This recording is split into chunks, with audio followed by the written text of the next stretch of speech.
You see this? You see this? You see this?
Abdulfatai àti Mubarak nínú London.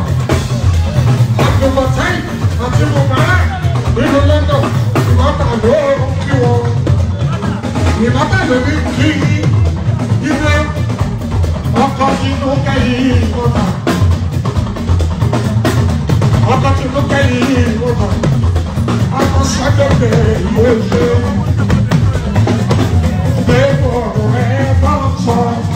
Oya, two, má two, tọ́mání go two, tọ́mání go má two, tọ́mání go mú fún, mú ńlá fún, kó gbé fún, ọdún tuntun láwà.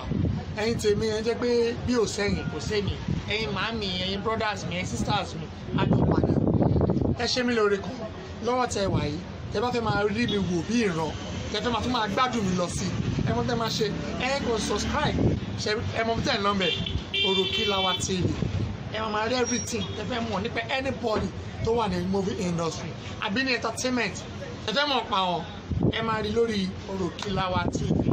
God bless you. Thank you. Olúwa ló ní glory. Ṣé.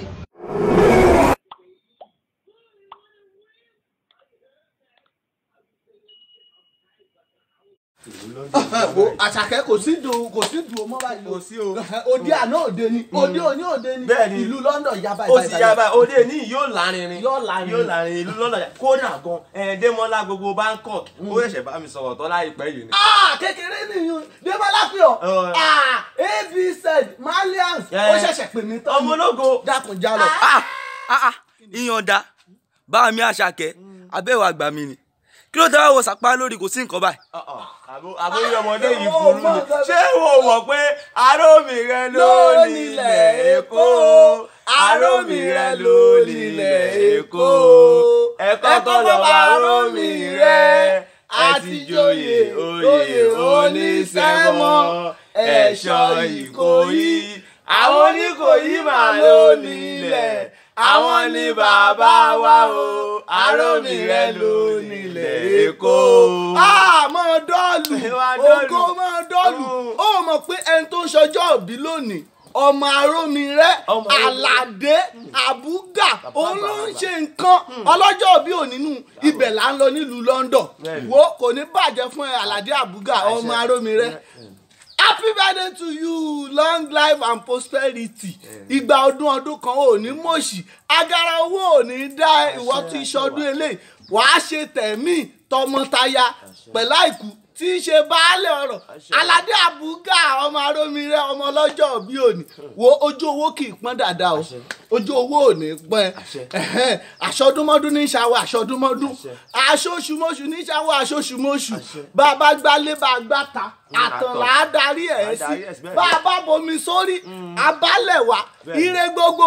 Kàṣà ìwá ire gbogbo ire ọlọ́kùn ire ọlọ́sà kó mọ̀ jẹ́ ti ọlọ́jọ́ bí òní. ó Àbúgà tó Àbúgà bàbá àgbàlagbà irúmọlẹ̀ gbogbo London ọ̀gá mi Òkèláyé tiẹ̀ o kò sí kankan tó fẹ́ wá múlẹ̀ ńlẹ̀ ìwọ kó máa tọ̀tọ̀ ìlọ́tún kó máa tọ̀tọ̀ ìlọ́sì ọ̀gá mi láfíà bí àwọn ọmọ ọba London nǹkan ò ní ṣe ẹnu ayé wọn ló máa ṣe nǹkan bígálì happy birthday to you long life and prosperity ìgbà ọdún kan ni olówó orí ọkọ̀ Adéjọkẹ́ màámi àmọ́ àgbàlagbà.